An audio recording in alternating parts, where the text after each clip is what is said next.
And joining us now, he's been the longtime radio voice of Tennessee softball, among other hats he wears at Tennessee and all in that market.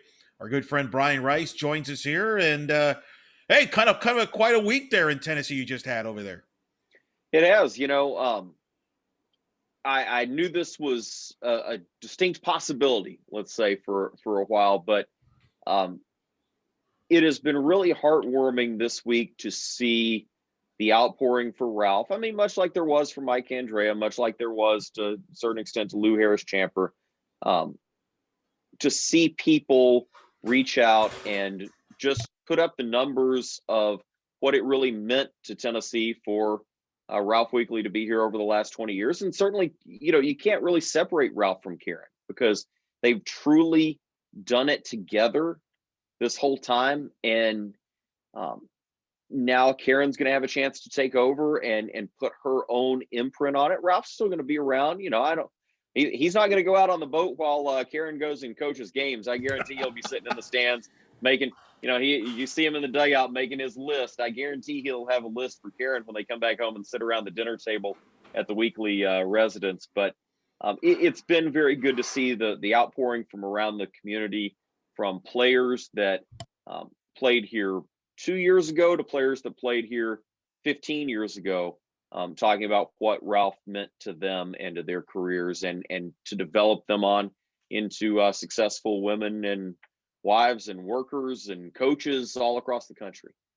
Now, and we were talking right before we started recording this. You are one of the few people that really know the weeklies inside out. You've covered them almost pretty much their entire careers through various different roles. Just kind of explain that to the audience. I don't know if people really are that aware how connected you've been with Tennessee softball beyond just broadcasting. When they started at Tennessee, I was a freshman and I worked a couple of games their first year. And then after that, their second year, I was a PA announcer for a couple of years, through some of the pre-Monica Abbott days, through one of the Monica years. I was the official scorer after that. At that time, you had to have the SID and you had to have an official scorer. It was a rule that carried over from baseball, and eventually that went by the wayside. But as PA announcer or official scorer or broadcaster, I was there for just about every home game for at least 19 of the 20 years. Probably not that first year. It was probably more of like a few games than most of them. But I would conservatively say, and at home, I've seen 90% of the games that they coached at Tennessee. That's amazing. That's amazing. So you're the perfect guy to kind of explain the impact that Ralph and even obviously Karen, because you're right. I mean, you can't talk about one without the other. What do you remember the first when they arrived? Maybe the first time you met them, and what was Tennessee softball like when they arrived, and how the impact that they've had in changing what and turning Tennessee softball to what it's become. The program was, it played at a city park that had three little sets of bleachers and a control booth. You couldn't call it a press box because it had a ladder. And we called it the ladder of death. You had to climb the ladder of death to get up to the The control latter. center. Oh It man. seated 8, but realistically, you stuffed about 15 people in there, especially when you had TV and they needed 3 or 4 seats. So it was tight. There weren't a lot of people that came to the games. Particularly the first couple of years, they had Stephanie Humphrey, who would go on to be the director of operations and an assistant, and then now does private lessons in East Tennessee. But if Stephanie wasn't pitching, there wasn't anything behind her. So Stephanie would pitch one game, and then you would hope that she could pitch some of the rest of the games, and then you might get run ruled because you didn't have anybody else. And I will not lie, Kara will probably be mad at me for saying this now. There were games early in their tenure where the whole staff's like, if the opponents could get one more run, we could get out of here. If they could get one more run, we could get out of here. But but it quickly changed. The team got better and got better and got better, and then Monica came along and they got a lot better. And then people started showing up to see Monica, and I'll never forget the first home game we played Monica's freshman year in 2004. There were 2 old legends of the athletic department.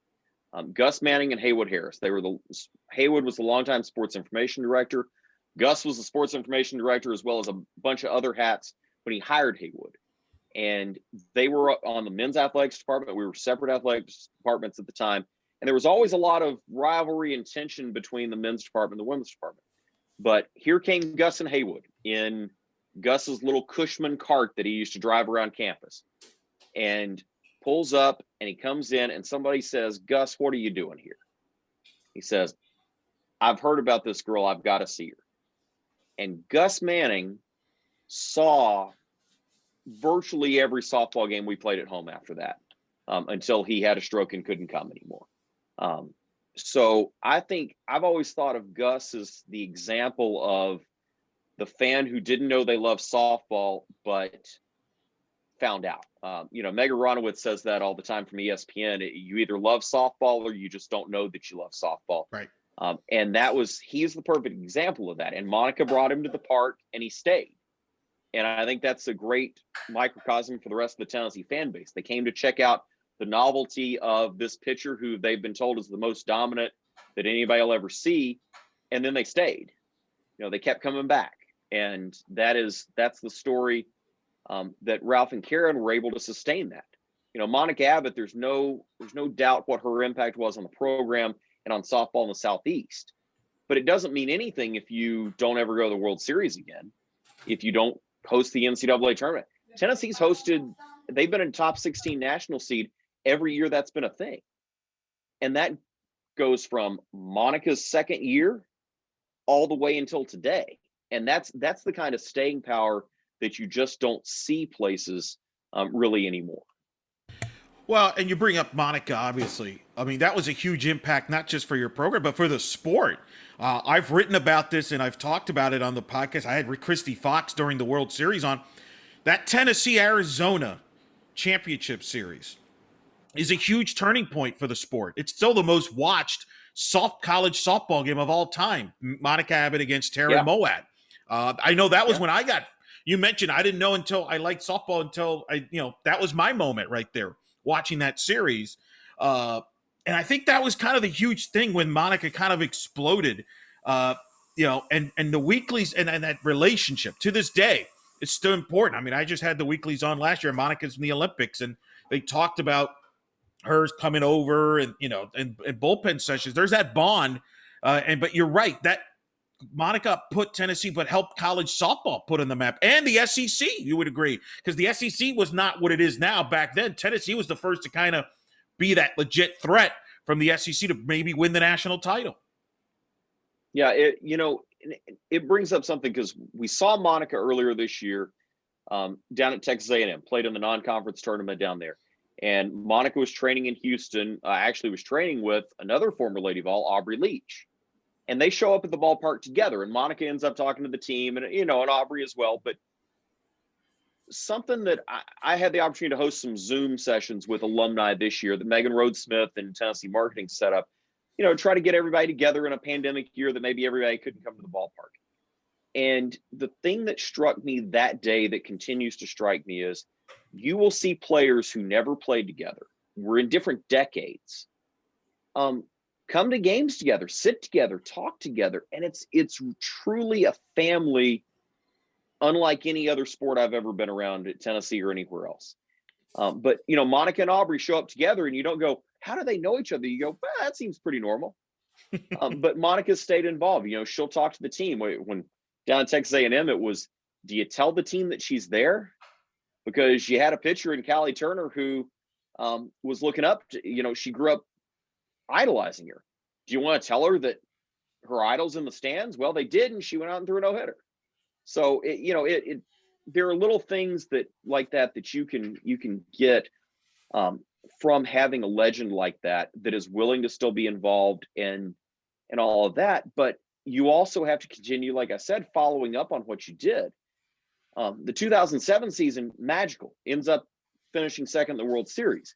The 2010 season is, in my mind, just as, if not more important, because you went back to the World Series. You proved to everybody that you weren't a one-hit wonder with the best pitcher potentially ever in the game. And you did it, by the way, with a homegrown Tennessee girl who wasn't necessarily playing softball because of Monica Abbott, but she was in that generation of, hey, girls in this state can play, and they can play in the SEC, and they can play for national championships. And that's what Ivy Renfro did that year. And then Ellen joined her, and you went back to the World Series 2 more times and played for a national championship again in 2013. Those are the kinds of things. And then went back to the World Series after that in 2015 when the Renfros were gone. So it's that progression of sustaining a program when it's not just about a player or two. Right. That's a great point, because there's been other programs that were like Virginia Tech, nothing against them, but when they got, made their run to world, it was Angela Tincher.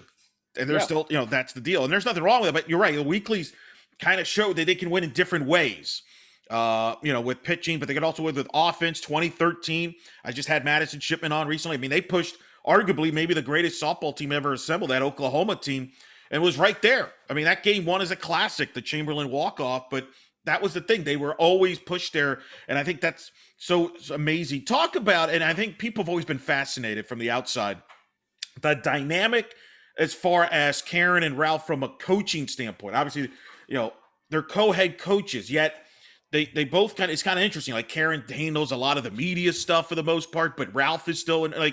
What was that dynamic like, especially for you that, you eventually moved on to doing the radio side of things. So you're probably talking to them to try to get prepared for the broadcast. It's funny. They are, it's evolved, because back when they started, they had a part-time assistant coach. Michelle Granger was the pitching coach. She flew in. She wasn't at every game. And so Ralph would coach third, Karen would coach first. And sometimes they would argue across the base paths about what was going on, what moves they wanted to make, things like that. And it was funny to watch. But I'll tell you a funny story on as a play-by-play guy. Sometimes, because I watch every game, because I take notes on every game, Ralph or Karen or both of them would like to know what I thought. And you want to be honest with them, but also you're not sure whose side you're taking when you're being honest. I remember we were in the parking lot of a restaurant. And I don't want to identify the trip because I don't want the players to know, but they said, at dinner, we were arguing about 2 players. You've watched them all. You keep this, what do you think? And I said, well, one player has a bigger upside that she might do this, but the other player is going to give you a good at bat for sure. What's more important in this series, a good at bat or the possibility that they're going to hit a home run, but might strike out the other 6 times they're at bat? And I don't remember whose side it was that I was on, but I had chosen a side and not known who it was. But, those are the little things. For coaches as successful as they have been, they are not afraid to ask other people and other coaches what they think. They may not do it. What do you think about this person? And it's people that watch it, other coaches at UT, other coaches that they know in the softball world. Hey, we're going through this. What have you done to get out of this?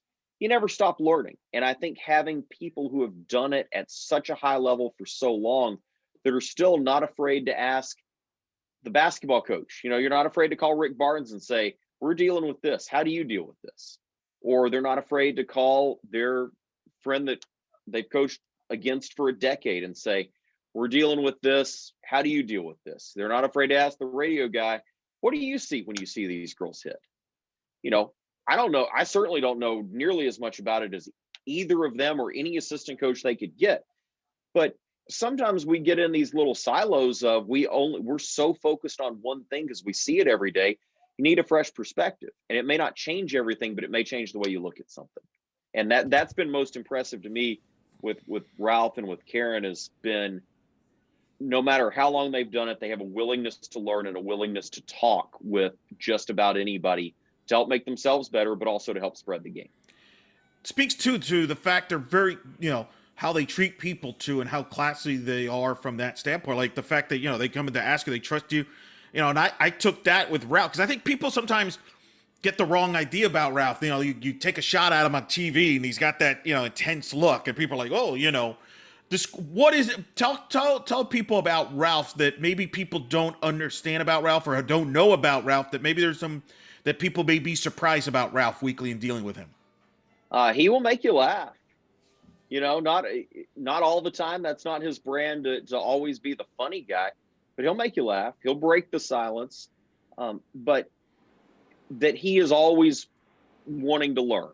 He's always wanting to get that extra perspective. Like I said, go to other coaches, particularly on campus at Tennessee, and try to make himself better, but also try to make them better. There's a lot to be learned in the coaching world by actively engaging with coaches in other sports. And not every school does it. Tennessee hasn't always done it. But you can learn a lot doing it that way. And his willingness to be a big part of that, I think, is something. But, he's willing to when he called over hitters when he was coaching third, it was not always about what are you looking for at this pitch. It was not always serious. Sometimes it was as simple as saying, you're the best. There's nobody better. And that's all he said. He went back and tried to hit.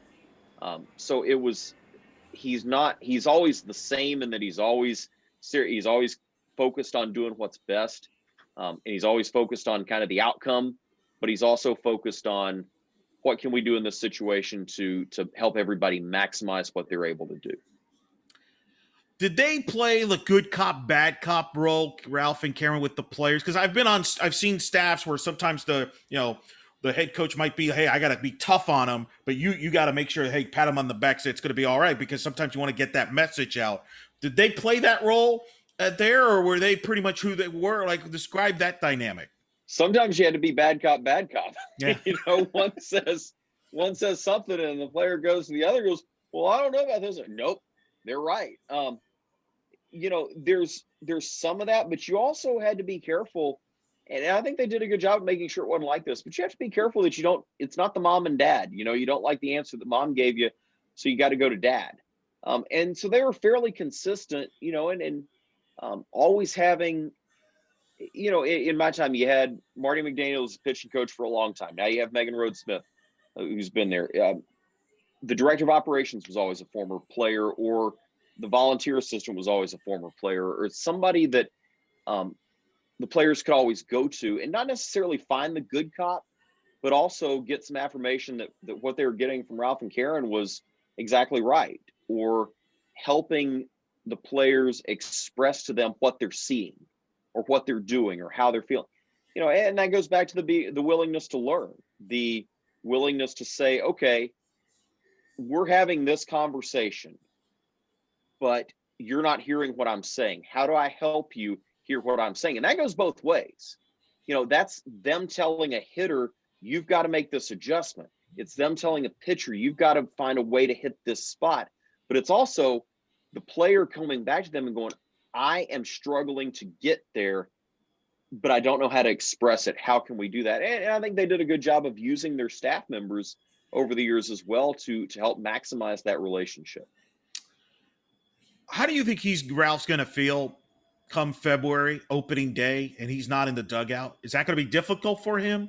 Do you think he will be like, I would expect he'll be there wherever Tennessee's playing.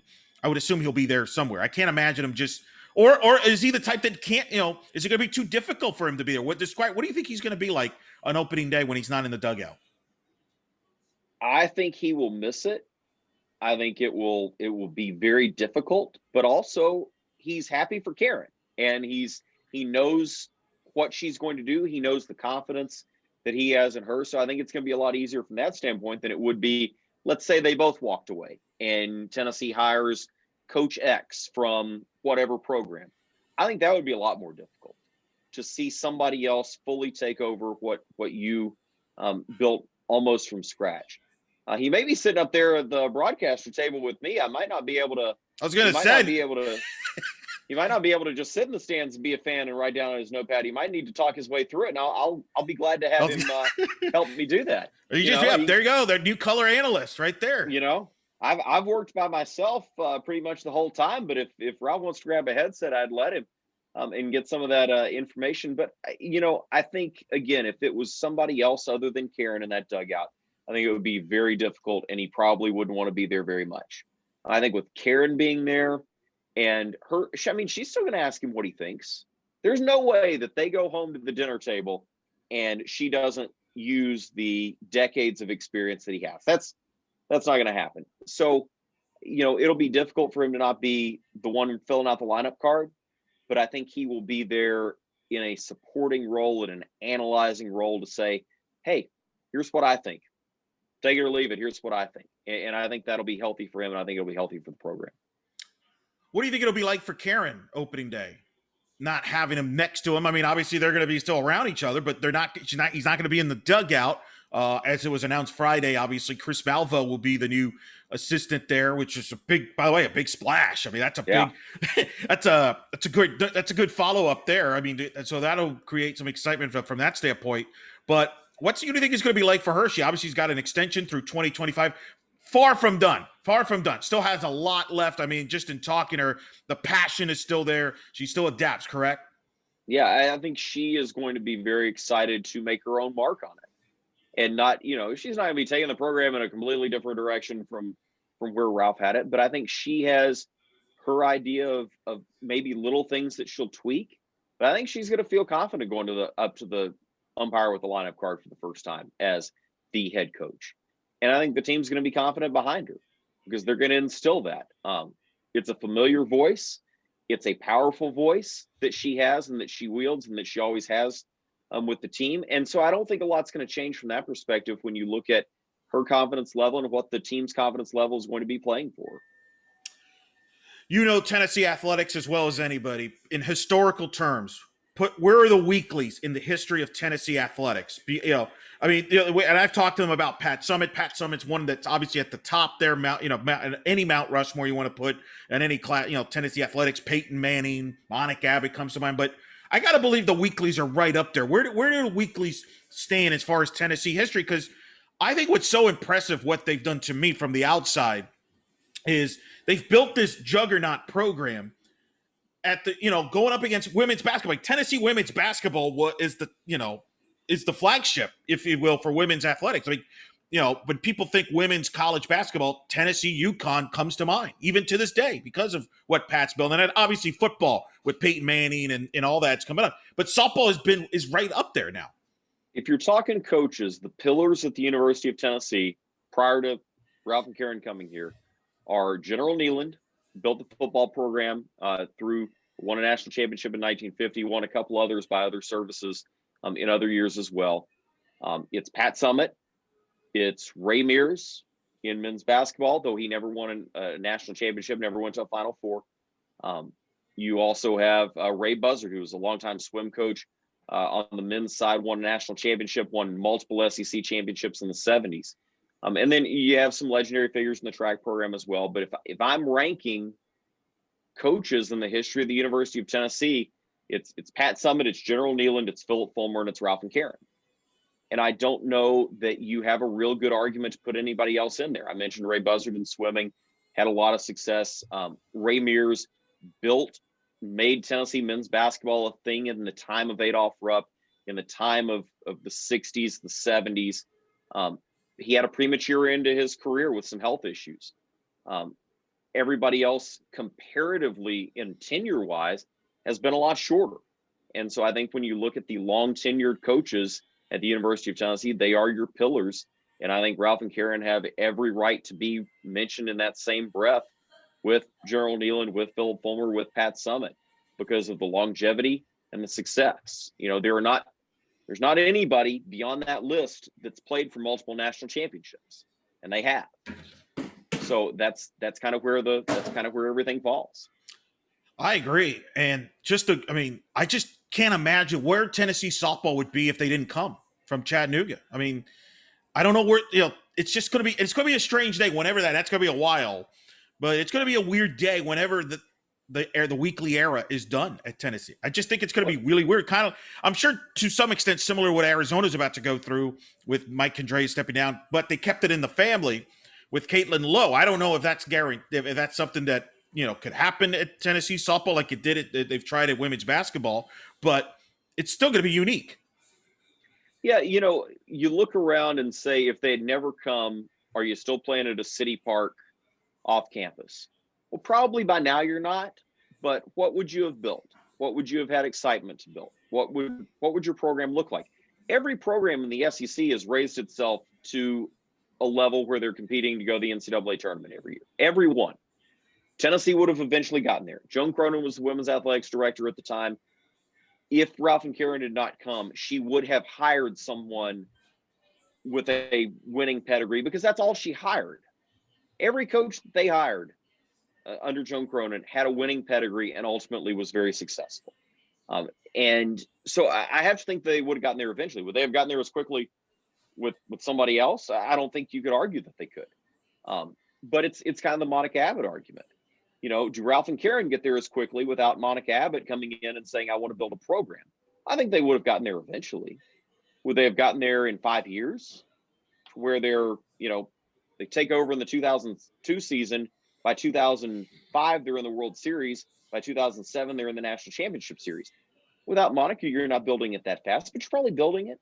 Softball in the Southeast kept getting a lot better. I think Monica was a big part of that. I think the Tennessee teams of the early 2000s were a part of that, but they weren't all of it. And so eventually, yeah, you get there, but they turn over a program whenever they do. Whenever Karen decides she doesn't want to do it anymore. And I'm with you. I think that's a long time. You turn over a program that is ready-made for success, not just because of what they've done, but because of what they've built from a facility standpoint, from a tradition standpoint. Anybody that takes over the program has something to sell. Karen Weekly taking over the program has everything to sell. Last question. Obviously, it was mentioned in the press release they're going to honor Ralph throughout the 2022 season, which I think is great. I think it'll be good. I look forward to seeing what they end up doing there. But as someone that's known him for a long time,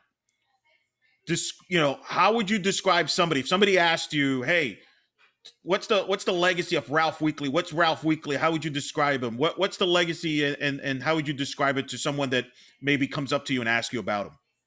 Leadership is the thing. And I think when you look at players that have gone on to be coaches themselves, they've taken a lot from Ralph.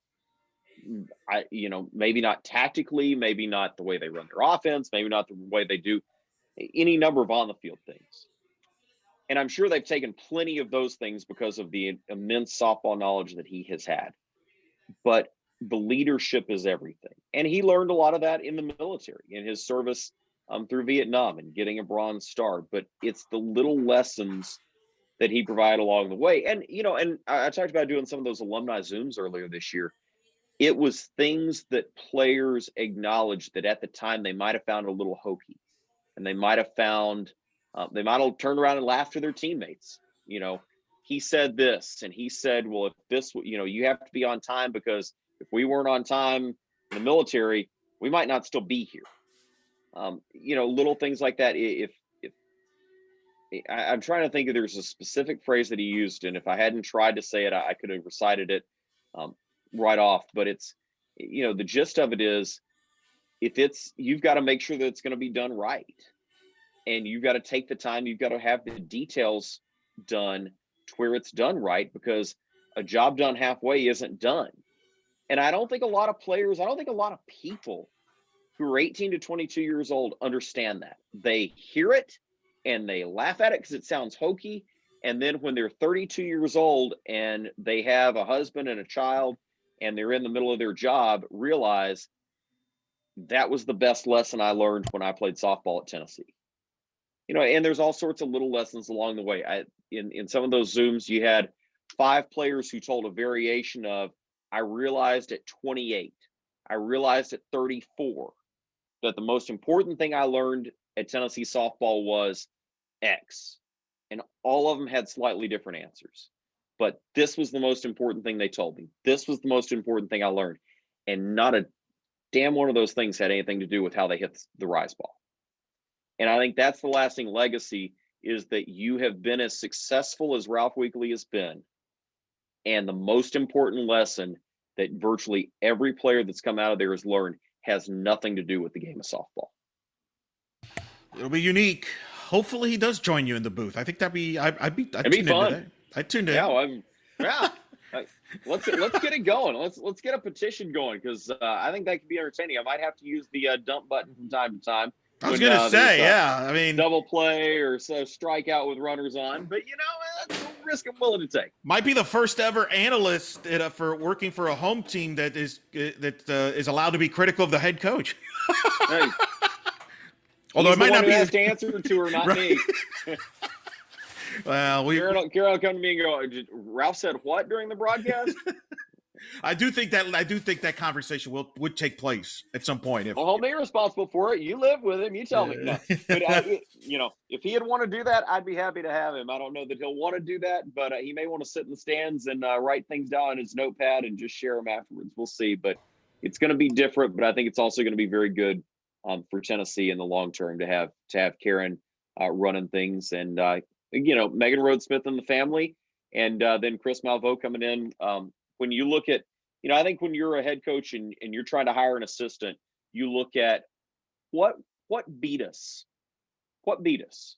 And I think there were teams like Missouri that you knew no matter what the situation, they were only a couple of runners on away from hitting a long ball and you're taking a loss. And so how did they do that? Chris Malveaux fixed their bats. And I think he's got a lot of bats at Tennessee that have done a lot of really good things that are coming back that he'll be very excited to work with. Yeah, I think that's a huge get. And I think certainly as well, I think that's a huge get that for them. And that's going to be fascinating how he fits in there. But we will miss that Ralph look when they take that scowl. That scowl. There you go. You know it very well. You've seen it up close. Brian Rice, radio voice of Tennessee softball, among other the historian of Tennessee, if you will. I'm just going to call you historian now for Tennessee softball. I'll take it. Hey, man, thanks so much for sharing some of your stories and talking about Ralph. Obviously, a big week in Tennessee athletics and the softball program, and talk about his legacy. No one better to talk to about than you. Be safe, man, and we'll talk soon. Thanks, Eric. Appreciate it.